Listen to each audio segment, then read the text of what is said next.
As we've learned in class this semester, Glia plays a much larger role in the brain than we had previously thought, and this study is a really great example of that. This study aimed to determine the role of glia in depression and whether glial loss is a cause or an effect of depression. The researchers did this by exposing rats to either chronic unpredictable stress, a glial lesion, or a neuronal lesion, and then they used behavioral tests to assess their degree of depressive behaviors. This study is really important because depression is one of the most common mental illnesses in the United States, so this study has a lot of translational value.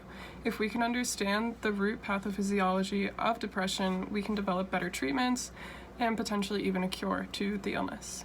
So for the methods, we have one group of rats that was exposed to chronic unpredictable stress and one group of rats who received no stress. These two groups were then tested to see the extent of their depressive behaviors and compared to each other. The behavioral tests that they used were a sucrose preference test, a novelty suppressed feeding test, a forced swim test, and a two-way avoidance test. All of these tests were able to quantify anhedonia, which is the inability to feel pleasure, anxiety, and helplessness, which are all symptoms of depression. Next, one group of mice received a glial lesion in the prefrontal cortex, and the other group received a neuronal lesion. The researchers did this to understand whether it was glial or neuronal dysfunction that was causing the depressive behaviors. Again, the mice who received lesions were tested using behavioral paradigms to find out which one presented with greater depressive behaviors. In order to do the lesions, they used a cannulation surgical procedure to find a specific spot in the brain where they could directly infuse either a gliotoxin or a neurotoxin. The gliotoxin that they used is called L-alpha aminoadipic acid, and that specifically targets glial cells. The toxin that they used to target the neurons was ibotinate, and that would cause a lesion on only the neurons and not the glial cells. Lastly, immunohistochemistry was used on all of the mice to determine whether or not they experienced a decrease in glial density. This allowed them to compare the treated rats to the controls to understand whether or not there was a significant decrease in glial density. So now for the results.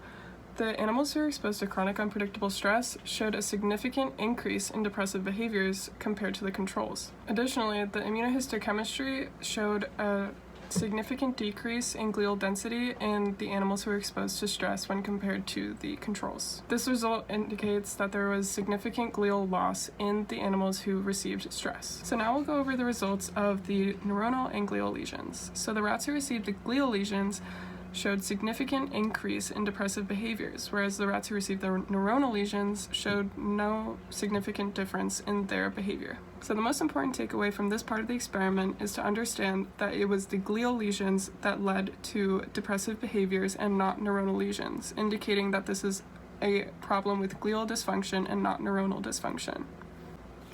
So the study was able to show us that chronic unpredictable stress does cause a decrease in glial density in the prefrontal cortex and cortical regions, and that decrease is associated with increased expression of depressive behaviors.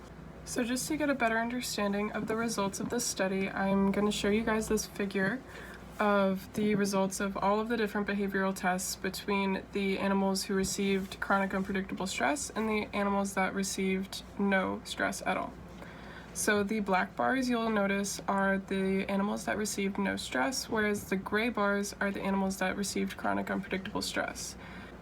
We can see in the sucrose preference test that the rats that received stress show a significant decrease in sucrose preference. In B, the novelty suppressed feeding, we can see that there was an increase in latency to feed, so they took longer to eat. In C, for the forced swim test, we can see that they spent much more time immobile than the animals who weren't stressed. And in D, the active avoidance, we can see that there was a much more significant avoidance in the animals that received stress than the animals that did not. So again, to go over the results of the lesion part of the study, we can see that across the board, the animals that received gliotoxic lesions displayed depressive behaviors in greater amounts than the animals who received neuronal lesions and the control animals.